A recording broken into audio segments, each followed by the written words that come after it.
Greetings, Captain. Welcome to Stowbutter's Elite TFO training for Guillotine. As usual, we'll start with objectives. The first objective is to destroy the 10-dimensional conveyors in the Unicomplex.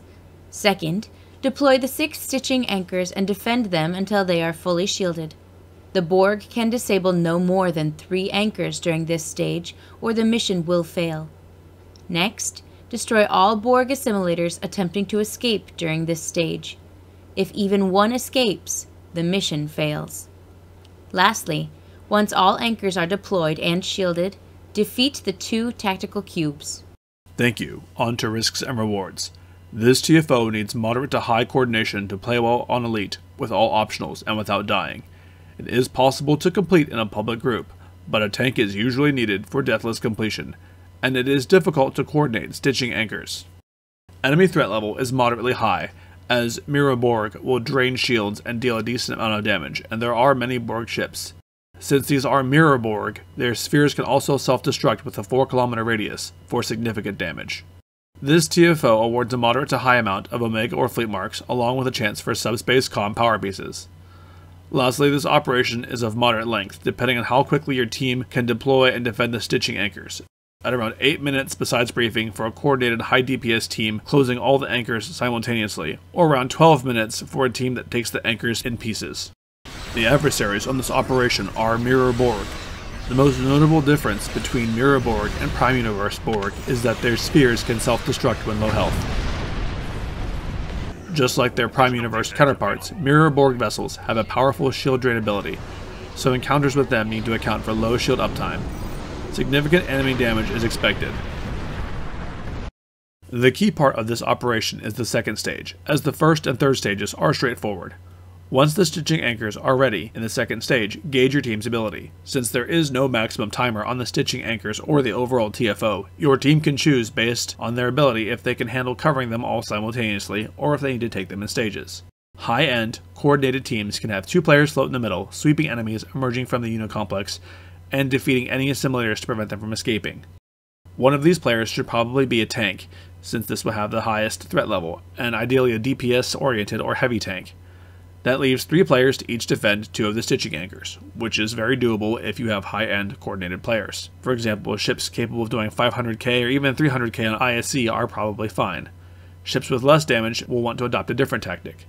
For less capable or uncoordinated teams, we recommend that you only deploy 3 of the anchors at a time.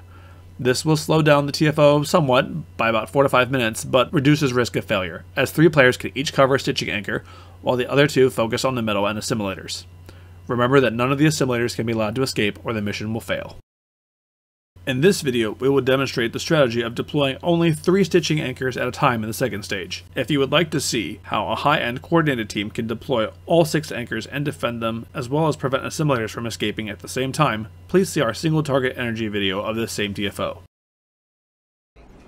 Cannon scatter volley builds are highly effective on this map, as you will frequently be engaging multiple targets, and the sustained DPS from an energy build works well against more spread out or higher hit point enemies.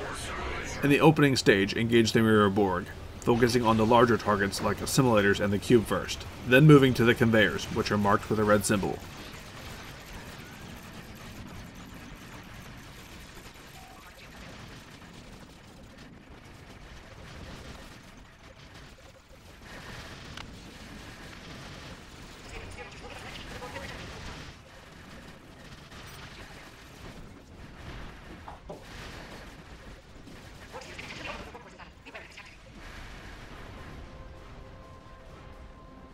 Typically, teams will clear all enemies before the conveyors are completely destroyed, which leads to some waiting for new conveyors to respawn.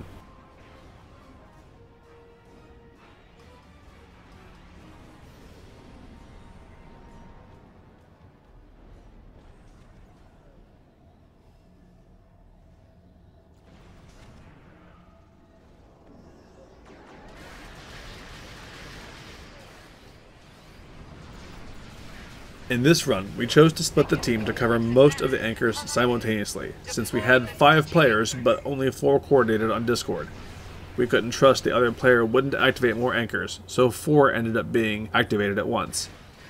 Due to high enemy damage, it's a good idea to eliminate Mirror Borg near the anchor, then deploy it. Once deployed, I stay near anchor 5 initially to defend it from the mirror board.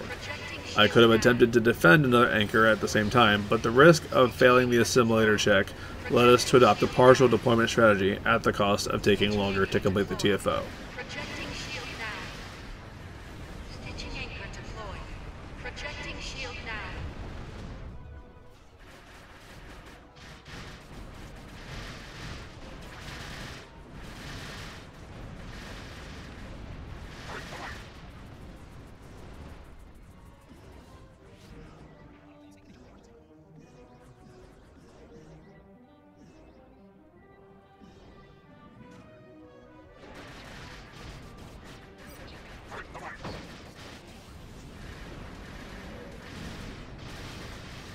Once Anchor 5 was fully shielded, I moved to Anchor 4 and cleared out the Borg there. However, simultaneous assimilator spawns led me to leave that objective and deal with the assimilators. An assimilator seems to spawn whenever an anchor is shielded, so expect to see them in the middle of the TFO if using a partial deployment strategy. Again, they are the priority unless your team can handle both the assimilator and anchor objectives simultaneously.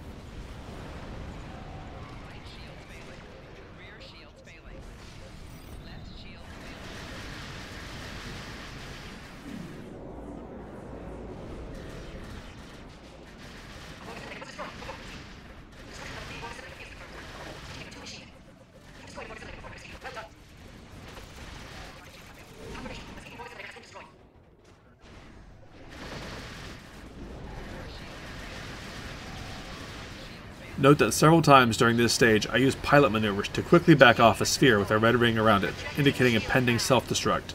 While not all CSV builds have pilot maneuvers, the general principle of avoiding that 4-kilometer danger ring applies.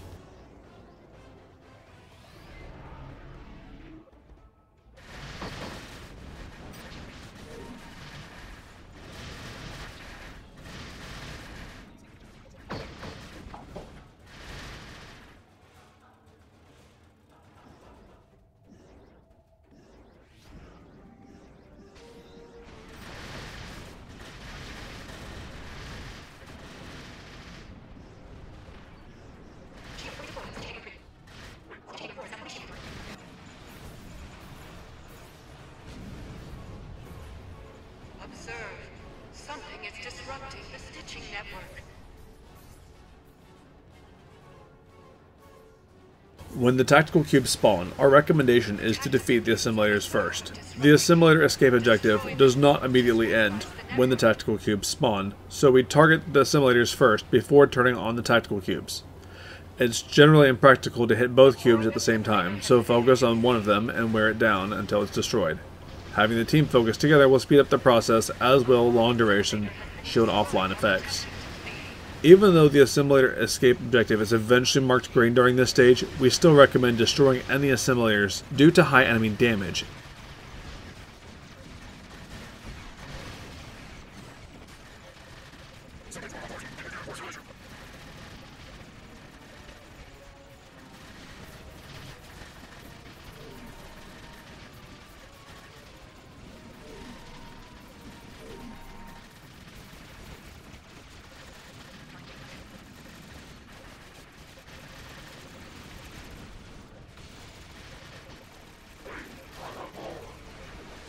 Once both tactical cubes are destroyed, the TFO ends. The elimination of the tactical cubes, the stitching network is now operational, sealing the vortex now.